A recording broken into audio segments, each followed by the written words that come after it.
Hey guys, with me today is Dilpreet Mathauda. He is an advisor in sales and leasing with Capital Commercial Real Estate. So without further ado, I'll let him introduce himself.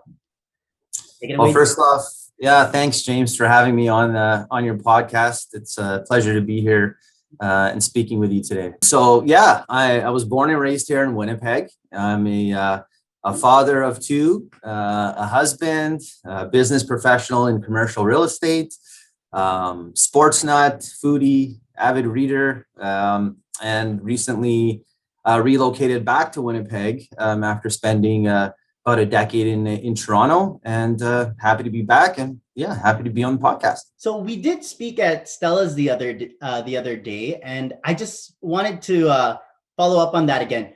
What were the biggest differences you've seen since coming back? Because you've been gone for a decade, and you told me that when you came back, it was completely different. What was the biggest differences?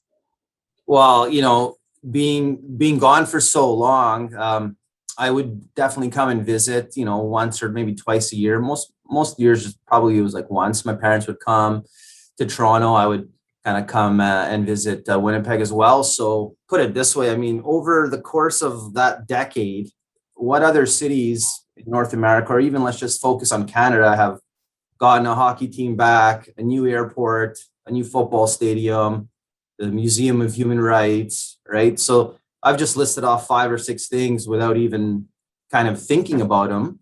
And there's been a lot more. So the Winnipeg that I had left isn't the Winnipeg that I was returning to. I think maybe I had some growing up to do, and so did the city. I don't know. But, I left not necessarily thinking I'd want to return, but, pleasant changes, and life takes us on different paths. And I was, really happy to be back here and apply kind of what I've learned and the professional and personal growth I've had over there, and kind of give back to sort of the city that raised me. Right. So, yeah. Yeah. So you took that 10 years of that Toronto hustle and brought it over here. You bet. Yeah, that's right. That's right.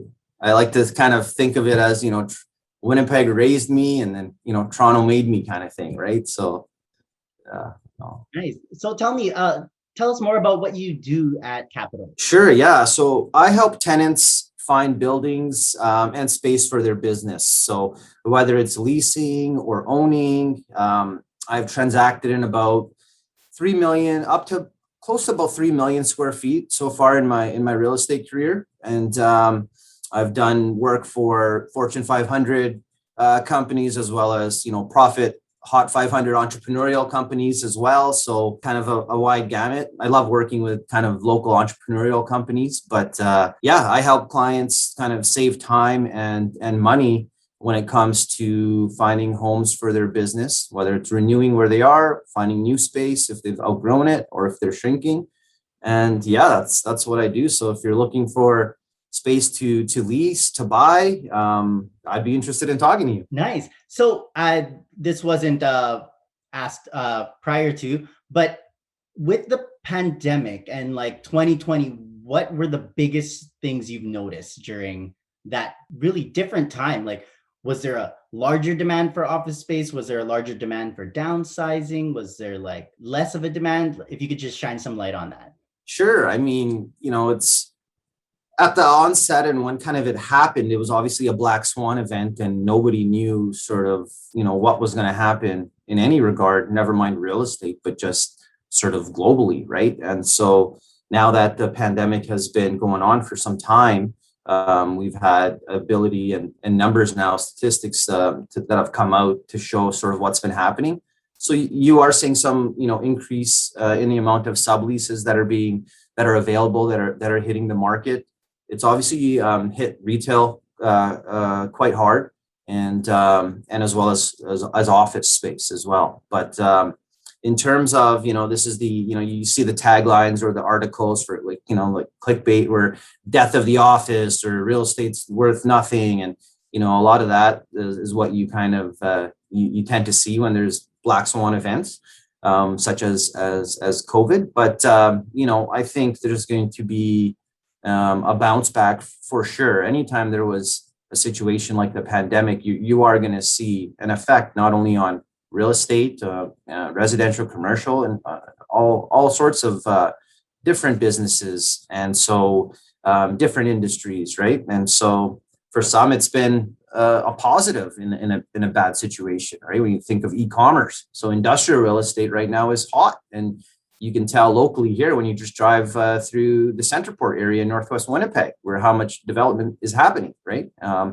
For offices, you know, the larger organizations are starting to kind of figure out the strategy. For the longest time, it was, well, we're waiting and seeing, or we're going to wait for head office. The local groups that, you know that they need office, they like office, or they're kind of a little bit more nimble and less bureaucratic, they're taking advantage of some pretty aggressive landlord offerings in the downtown marketplace. In terms of retail, you know, the desirable areas are still the desirable areas. You're not seeing a big COVID discount, for example. But, you know, downtown office space, it's a great time to be a tenant. We've seen some pretty aggressive responses on proposals. And so kind of, you know, you need somebody to help navigate. There isn't really like everything's on sale because of the pandemic, but you know, it's a healthy market, and it's interest rates are low. So even for investors, it's a good time as well. So yeah, it's, you know, there was a little bit of a panic at the start, but you know, you just got to kind of work harder, see the opportunities, and move forward. So I'm looking forward to it to be, you know, over and start the kind of the newer normal and move forward. Nice. Okay, so time for you to brag about yourself, your company. What makes you guys a really good choice when it comes to commercial real estate? Yeah, no, sure. Thanks. Well, in terms of my commercial real estate background or expertise, I'm in a unique situation where I've actually worked for some of the largest institutional landlords. And so I have, as a broker and as an advisor, it's not just brokerage experience that I bring to the table. I've worked, you know, with the large real estate investment trusts. So I oversaw the Winnipeg office portfolio for them, and then for another firm, an industrial portfolio oversaw over 2 million square feet of one of the largest real estate private investors in sort of in Canada, right? And so bringing that landlord experience, as well as previously I was in brokerage in Toronto, so bringing the brokerage experience gives me sort of both sides of the coin, so to speak. So when I'm negotiating with a landlord on behalf of a client, I kind of know, you know, their side and where the spots are that I can kind of get and for my client, because I was in those shoes. I was actually, you know, in that role. So I don't think a lot of my I guess competitors or individuals that have just brokerage experience or just landlord experience can say that. So I think that institutional landlord experience gives me a real edge and a good sort of insight into what's going on. Multi-market experience as well. So whether it was working with organizations that have multiple different offices across the Canada, North America, as well as being in Toronto for, you know, in commercial real estate and office brokerage there. So applying some of those lessons to the Winnipeg market. So I think those definitely make me unique in that respect. It's a pretty well-rounded background that I'm really fortunate to have. So I think that those couple things definitely, for sure. Yeah, that definitely works to the benefit of the client if you've been in both shoes in a transaction. So it's nice that you know both sides. So you know, like you said, you know the spots to hit, the ins and outs. You know all the tips and tricks that they may try to use. So that's awesome. Yeah, absolutely. Yeah. And tell me about capital, because like you mentioned before, it seems like they're the best of both worlds, where they're like local family owned, but they're also like globally known. Yeah. So, like, please. Absolutely. Yeah. Second part of, yeah. So Capital Commercial was founded in 1984 as Chartier and Associates. And for about 15 years there, up until 2015, it operated as a CBRE, which some of your viewers may have seen their signs or know about the brand. It's definitely a large global brand.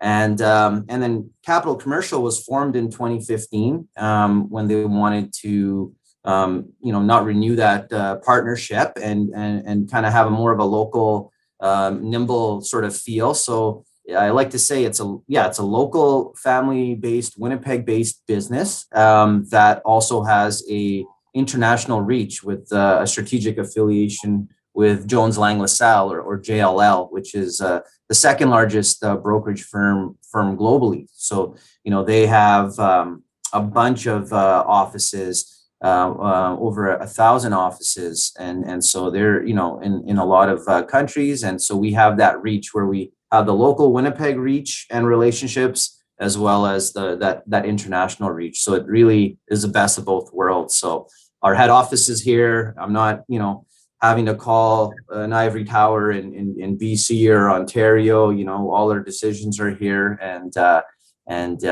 we are just as dynamic as a large organization. So that family first kind of type of atmosphere is awesome. Like my first week here, Marcel, our broker, we talked for an hour, and it had nothing to do with commercial real estate. It was like, tell me about yourself, blah blah blah, and he saw a picture of my two sons, and he's like, give me that picture, I'm going to put it in my office. And then I thought I was like, who asks you that in your first week? And so walking into his office, there's picture of my two boys there, and so it's not just walking the walk, it's also they talk the talk, walk the walk. It's a real family based in the care. And so yeah, I'm really happy with the decision to come back to brokerage and to be with Capital for sure. Nice. Sounds like they have a really strong culture there at your office. Absolutely, yeah. It's I have I've been here since October. I have nothing but great things to say about the culture. Everyone's just working hard, and yeah, it's great. Okay, so Dil, if you could just share some of the things that people should look for when they're choosing like a commercial real estate company, so to speak. Yeah, more so choosing the company as well as the advisor. Well, let's start with company.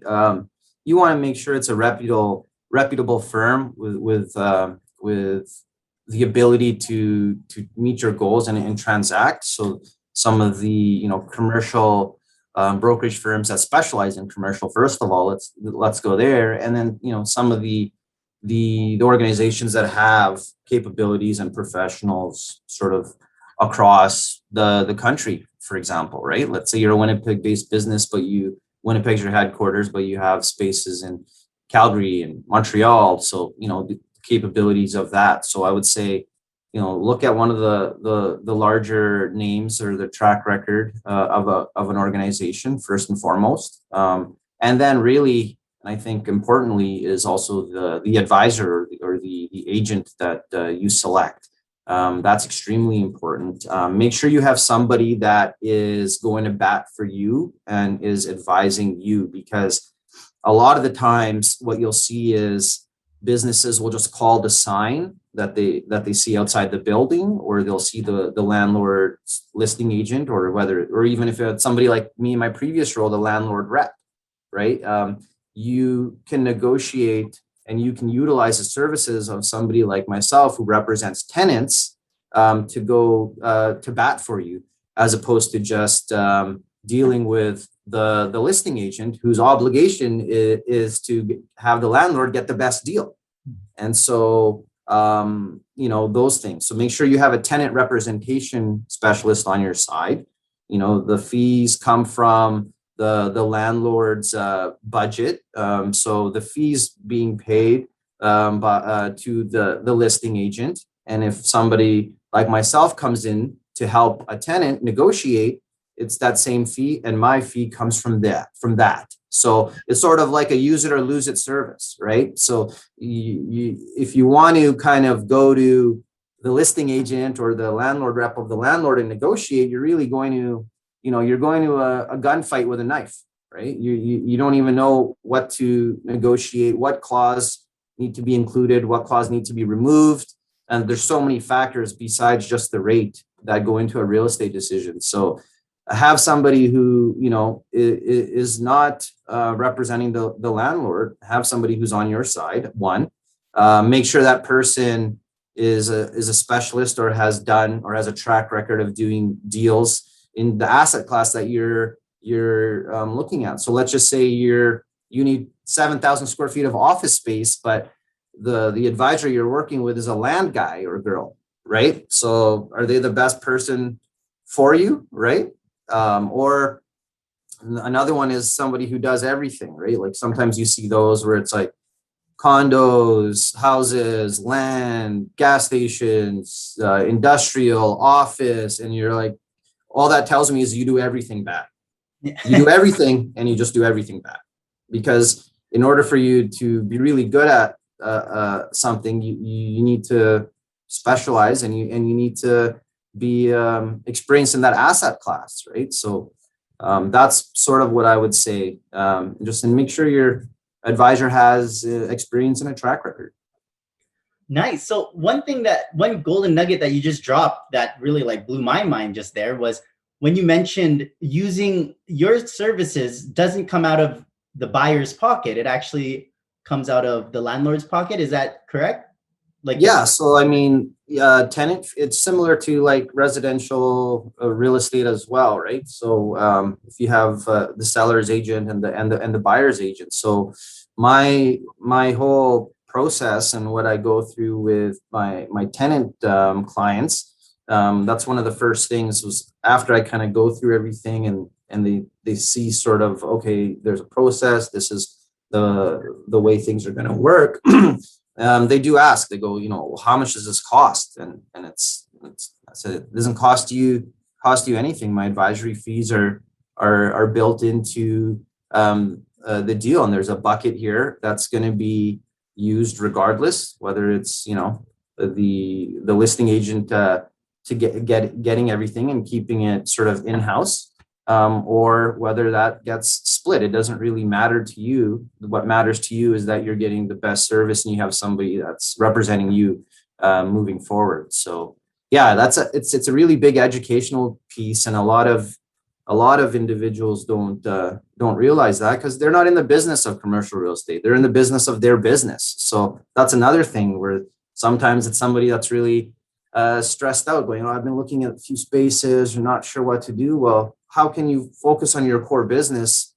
Your core business isn't finding yourself real estate, right? And so let me try to save you time and money and take that obligation off your hands. Because when I was with the previous brokerage I was with in Toronto, we had a really robust university in-house training program. And one of the nuggets that I remembered from that was 18 months after a company moves, within 18 months after a company relocates. So not renewing a lease, but relocating, finding new space, office space, warehouse space, whatever it is.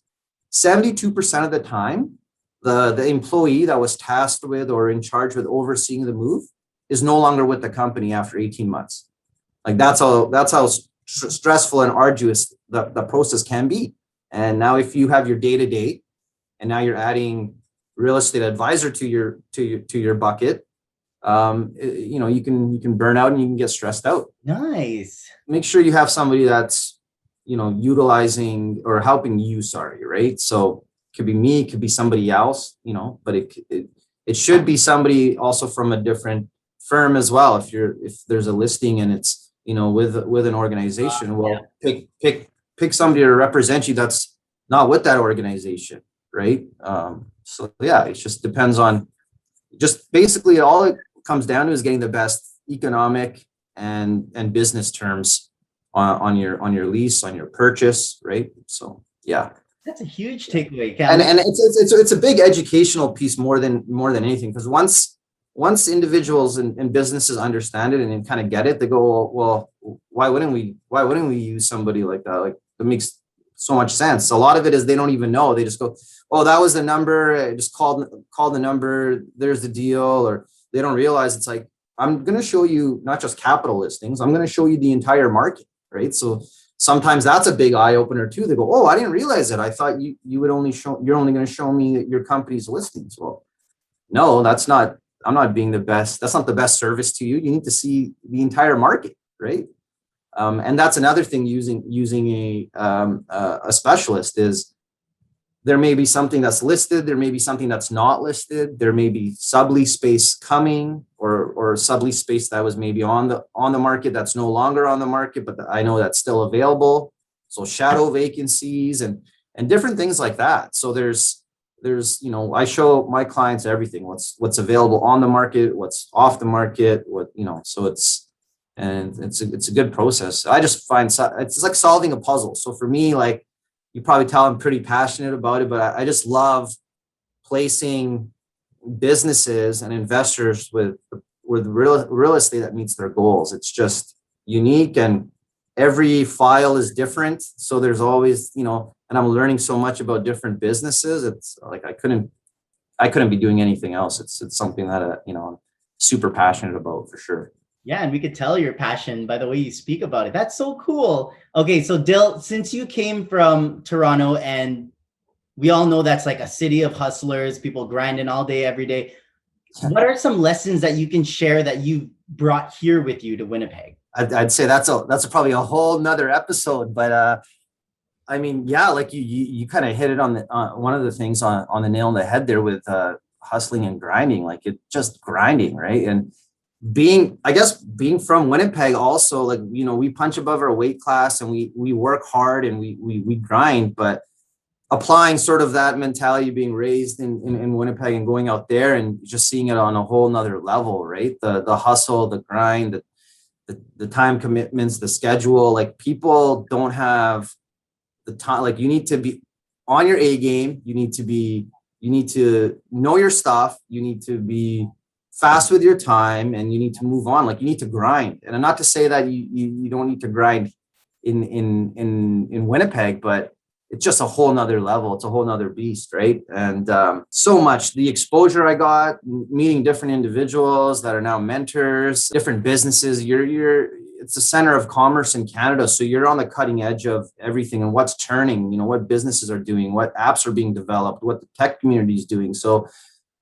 taking all that in, and then, moving, learning, growing from it, and just that work ethic. It can be a lot. It can be a lot for somebody who grew up in a smaller town as well. And one of the reasons also moving back was, to be back closer to my mom and dad, who, true blue Winnipeggers, didn't want to go follow me to Toronto. And so a part of it was, let me apply all of this knowledge and insight and life and professional and personal experience that I got in Toronto. But yeah, grinding is probably the number one thing, and just the speed of business. That was one thing that I had to kind of almost unwound myself when I moved back to Winnipeg, is the speed of business there. It's just that much faster, where decisions got to get made faster.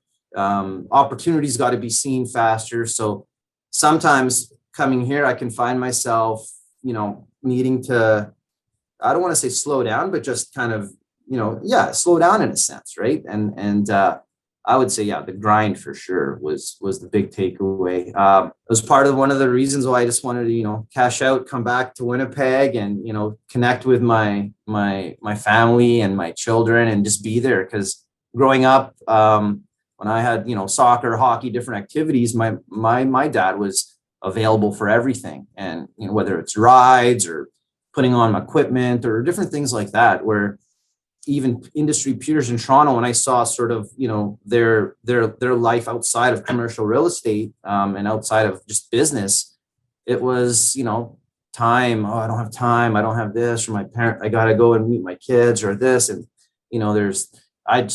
I kind of pressed pause, and I was like, the last 10 years I wouldn't trade for the world. It's something that I'm going to take, and a lifetime worth of knowledge and experience that I can apply. But I want to be around, and I want to be there, and I want to, have a little bit more of that lifestyle and all the beautiful things that, a city like Winnipeg offers. And so, the grind. And then you also realize, okay, well, luckily people from smaller cities or people from Winnipeg realize, okay, this is awesome, but I know what it's like also to be in a more regional market as well, right? And Winnipeg offers a ton of stuff, like I said earlier, even compared to before I had moved away. So I kind of got the best of both worlds in my hometown here. And at the same time, love Toronto, love what it's done sort of for my family and for myself personally. It'll always be a second home. And yeah, it's definitely the grind for sure. Yeah. I know I went on a little bit of a tangent, but it's just that the exposure, the experience, even just in commercial real estate, and bringing that now to Winnipeg, I wouldn't have been as I wouldn't be where I am in terms of, let's just say, in commercial real estate if I had not had those experiences. So I think it's made me more well-rounded person. So if the audience wanted to reach out and connect with you or see your work or just learn more about who you are and what you do, what is the best way that they can like contact you or look you up? Yeah, there's a few. I'm on LinkedIn, so Dilpreet Mathauda on LinkedIn, fairly active on LinkedIn at times, and have a couple articles or whatnot on there. Calendly, so Dil_CRE is my Calendly URL, and excuse me, and so they could book a meeting, a Zoom call, sort of a needs analysis, an intro call. I have, for clients, quarterly updates. So I have a pretty good kind of scheduling system that way, as well as email, dilpreet.mathauda@capitalgrp.ca.